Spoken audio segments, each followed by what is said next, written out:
right. So here we are. This is episode 26. I'm pretty sure it's 26. Yes, and Heather is just gonna, for those of you who aren't already familiar, that's Heather wearing our latest iteration of T-shirt with Yes. both of us on the front depicted as Butch Cassidy and the Sundance Kid. And And I don't know if you can see him, and it's got the Doom Dog. Can yeah, you see? Not really. The Doom Dog is, well. yeah, Well, but it's it's fine. there. It's fine. Yeah. But yes, we are Heather, and I'm that other dude, Andrew. And collectively, we're part of Happy Hour with Heather and Guest to bring you insight and reviews about music and the goings on in the scene. And today, it was my turn to select the band we were going to discuss. And I went with a group called Acid Magus, who are from Pretoria, South Africa. And the description for their music on Bandcamp is fuzzy psych with stoner spice, garage doom on shrooms, which I feel is like a pretty accurate description. I do too. So we listened to, they had one full-length album that's out, and then I think they have a couple of singles. But the album is Weird Sister. It's spelled WYRDSYSTER, but it's pronounced Weird Sister. And we're just going to go through and list all the songs on the album. So kicking things off with Weird Sister, which is also the name of the album, but it's the lead track. What did you think of Weird Sister?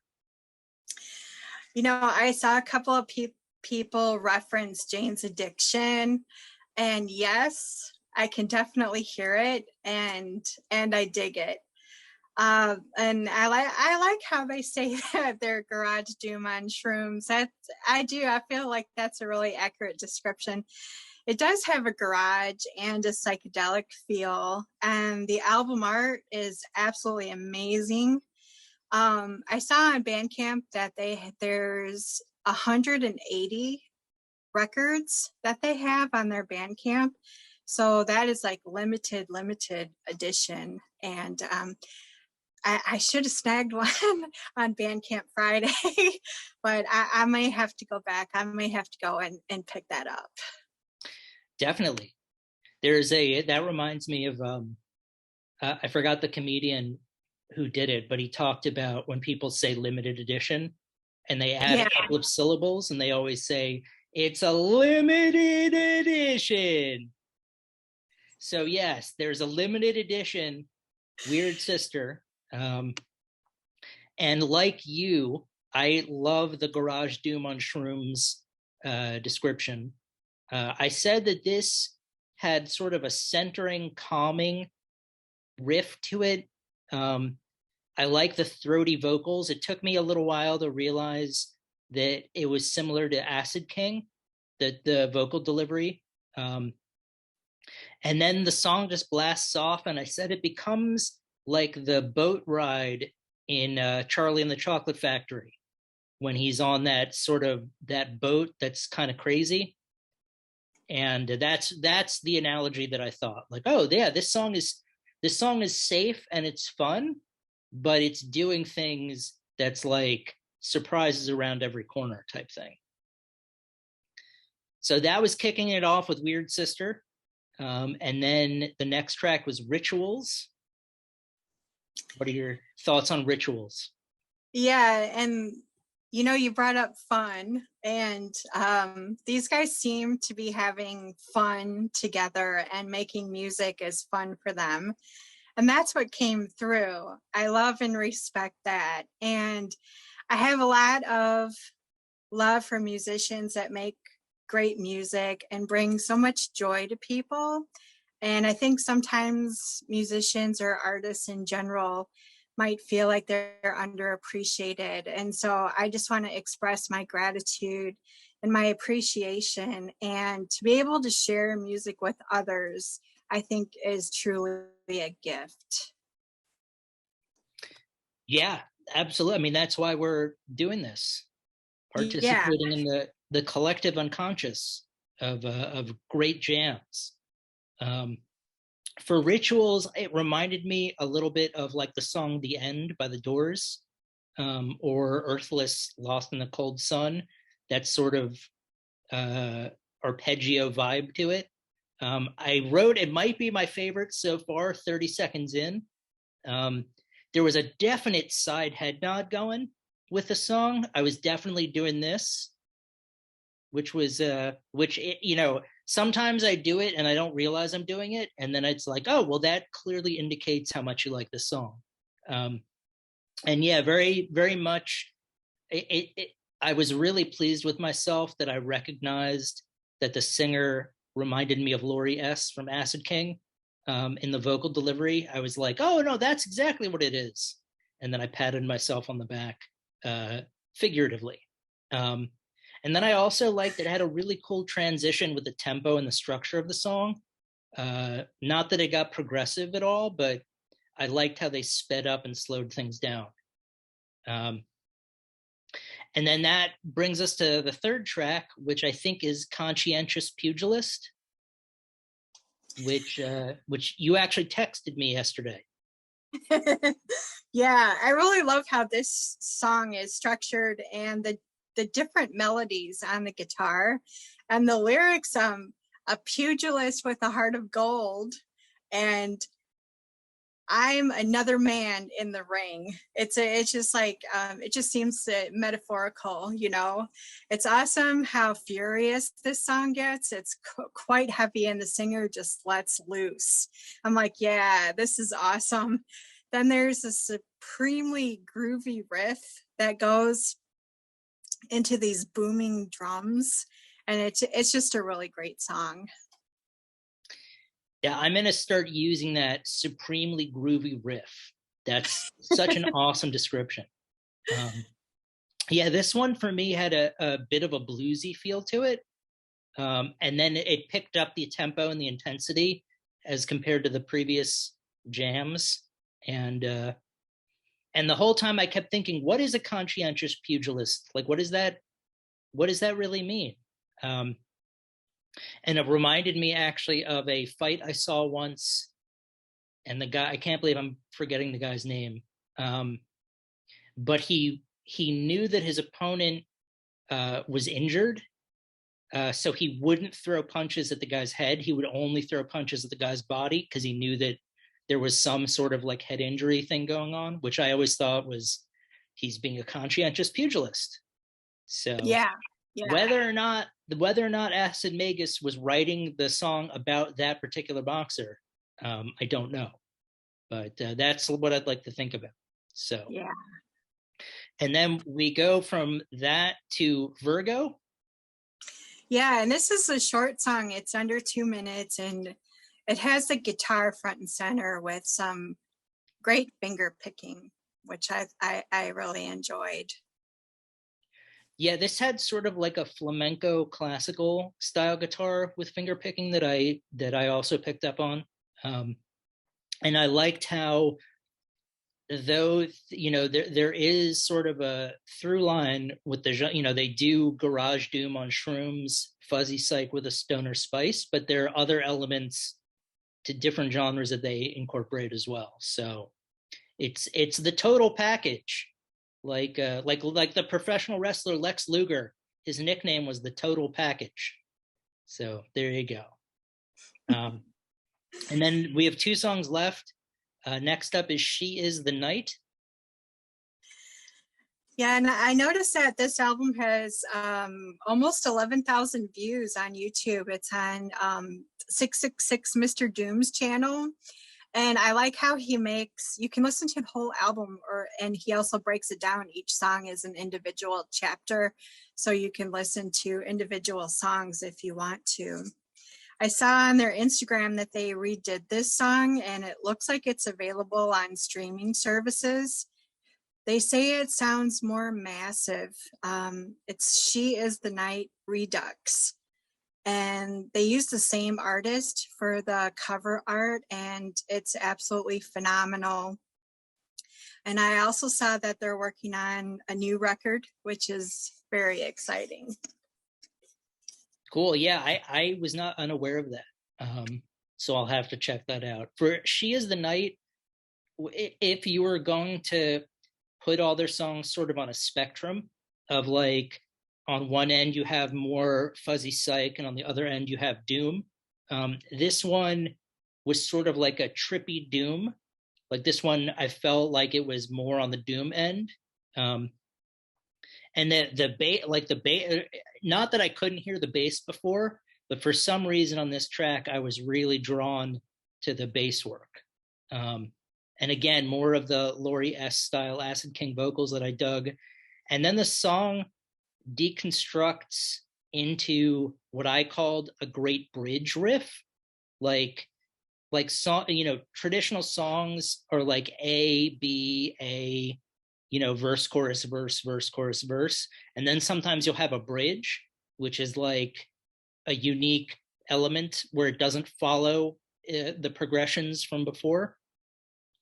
So it seemed to me that they had just created this really cool singular element that's like very, very specific to itself.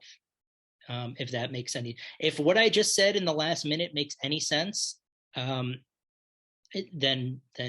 good. If not, then I don't know what just happened. It made sense to me. Good. Yeah. And then we got one last track. We have, two last tracks. We have Evil. This song has some really cool atmospheric guitar riffs, and I noticed the bass line in this song, a really cool bass line. Definitely crank this one up to 11, dynamite riffs. I could play this at work when I'm by myself, scanning and sorting my 400 packages. Give me the energy to keep going. Sing along, play air guitar, and just keep going. So when I was working for a theater company in Times Square, I would sometimes blast. The phone system had an all office page. Like, so if I needed to let the whole office know that something was happening, I think it was 799. So sometimes I would hit 799 and hold my phone up to the speaker, and I would blast like Metallica or Fight the Power by Public Enemy. No one was in the office except for, the younger crowd who would really appreciate it. But like if my boss was there, obviously I wouldn't do that. But I feel like we need to get Acid Magus blasted at the post office sound system while you're scanning packages. Oh yeah, definitely. Yeah. And then one last track, we've got Red Dawn.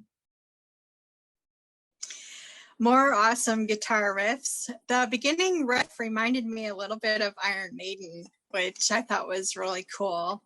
I feel like this is the music of our generation. This song kind of cemented that for me. I love the vocals, the guitars, the drumming, and it all comes together in a song that feels like an anthem. Well, before I get to, I realized I forgot to give my 2 cents on Evil. So for Evil, I said it was a song that I felt would be on a movie soundtrack in which like some sort of twist is revealed. Like that's what it sounded like. Oh, they're about to let you know that the person who you thought was the good guy is actually the bad guy. It also, I felt like it had the most stoner metal vibe to it. Like if you were going to categorize it from any genre, that leaned most in that direction. And then I couldn't not think of the movie Red Dawn after listening. That was just impossible. Because I saw it at too young of an age and it scarred me emotionally. Because I remember we went to this. So before they had such a thing as streaming, you used to go to a video rental place like Blockbuster, or even sometimes you'd go to like a mom and pop place. So I must have been let's see. So I think Red Dawn came out in 84, maybe. So I was probably like 6. And I remember the guy who worked there was telling my father, yeah, no, this is a great movie. It's about kids that go off into the hills and fight for their freedom. And, and so my dad was like, oh, this sounds like a great movie that I can watch with a 6-year-old. And of course, it's really, I mean, students get killed in like the opening scene. And I remember being like, wait a second, kids can't get killed in movies. This is what's going on here. So more of the pieces of the puzzle about who I am are probably falling into place. But yeah, for Red Dawn, aside from reminding me of the movie, it was more of a straight up rock and roll riff. I felt like it had a 50s kind of feel. And then it becomes really trippy with the distortion kicking in. And I no longer thought of the movie Red Dawn. And then the tempo dissolves into just trippy psychedelic. And I really feel like at the end, they embraced the mantra of garage doom on shrooms. Yeah. And just as a side note, when I was in high school, I did the work release program. So I went to school for half a day and then I worked for half a day. And my first job was actually at a video store. It was a mom and pop video store. And actually I love that job. It was fun. It was a fun job. I really loved working there.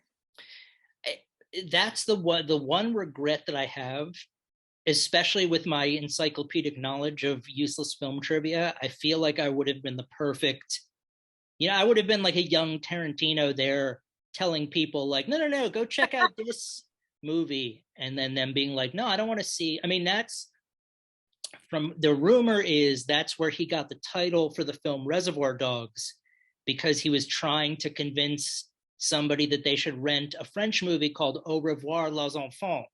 And the guy said, I don't want to watch no Reservoir Dogs. So. Yeah. So there you go. I mean, yeah. Well, I mean, we can talk about it on this podcast, and that will allow me to sort of indulge in this fantasy of wishing that I had worked at like a Blockbuster. So. Oh yeah. So yeah, I would say both Heather and I really dug Acid Magus. Check them out. If you're I know they're touring or they're playing gigs in South Africa. If you're not in South Africa, then definitely find their music on YouTube or on Bandcamp. And I was unaware they're making a new album, so that's news to my ears. Yeah, that'll bring us to category number 2. We're going to talk about a group called The Lost Weekend. Who are from Connecticut. There's going to be an influx. Our friend Jesse directed a couple of bands to come our way from the Northeast, specifically the Connecticut area. So, yeah, we've gotten quite a few Connecticut submissions, and Jesse being in Connecticut, so that's kind of cool. We're covering the Connecticut music. We're worldwide. We're going South Africa, Connecticut, but yeah. So the Lost Weekend right now on their Bandcamp were mostly just singles, although I think they have a debut album called Denial that will be coming out. I'm not 100% sure of the details. I listened to Don't Make Me Wait.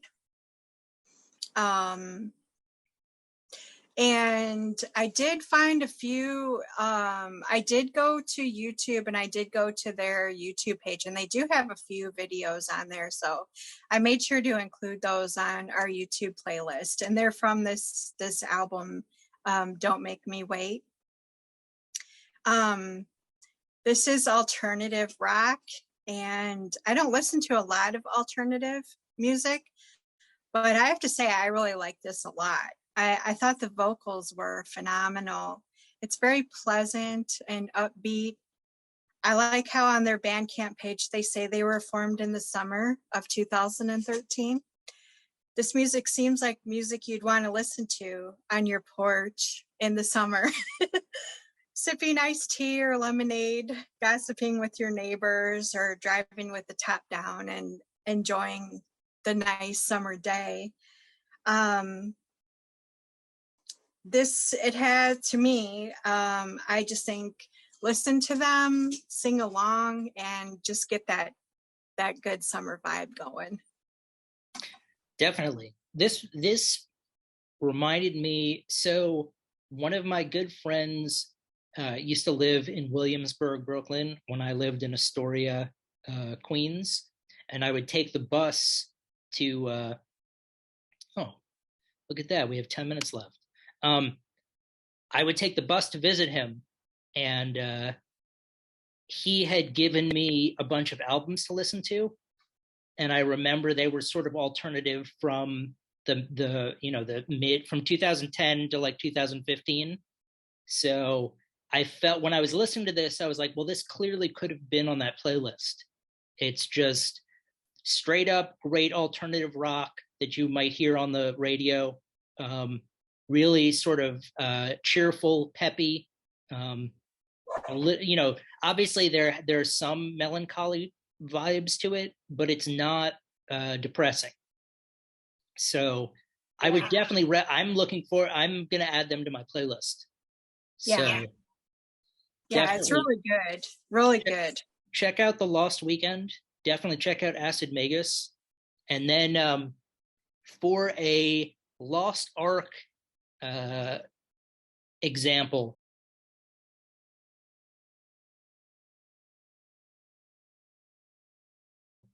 I remembered there's a group called Middian, which doesn't exist anymore, but it was, now I think the band is Yob, or is it? I always want to say Yob, but it could be it's probably Yob, with Mike Scheit from. I think it's Yob. Yeah, so Yob was formed in 1996 and played for about 10 years before they broke up, and then Middian was the next band, and Middian only existed for the next 2 years, from 2006 to 2008. Before, I think they ran into some trouble with litigation, because I think there was another band called Middian that was spelled differently that gave them a cease and desist order. I'm sure there's much more going on in the background, but they only made one album. And I'm a big fan of Yob, although they're more of a progressive type of metal, whereas I read that Middian was going to be more doom.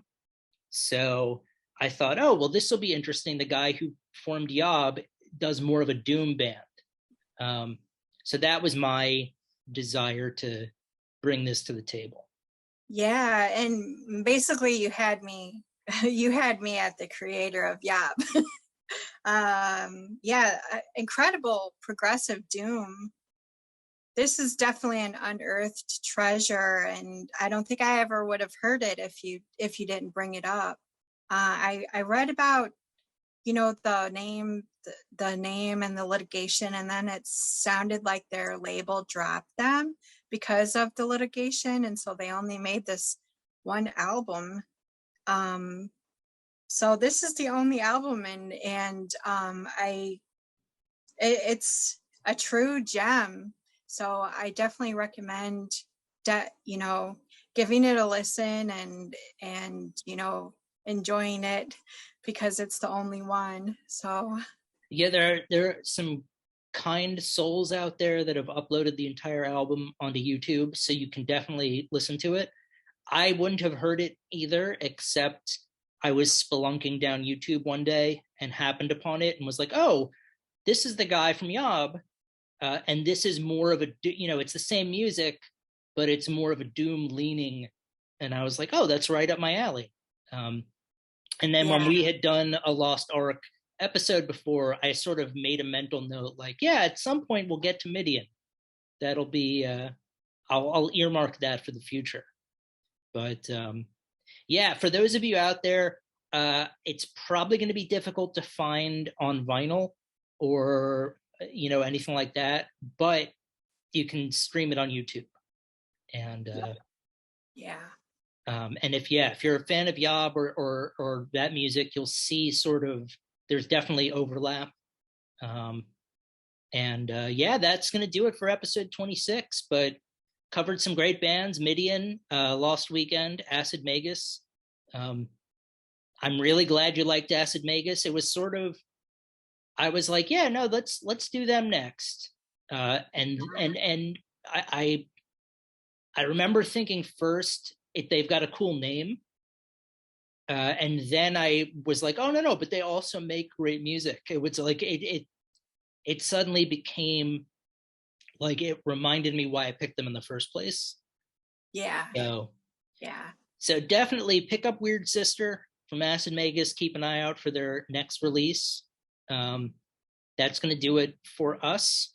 Geez, I just realized how much I look like Heisenberg from Breaking Bad with the hat and the beard. But as always, Heather, thank you. It's a pleasure recording these with you, and we will see you next week. Yes, we'll be back.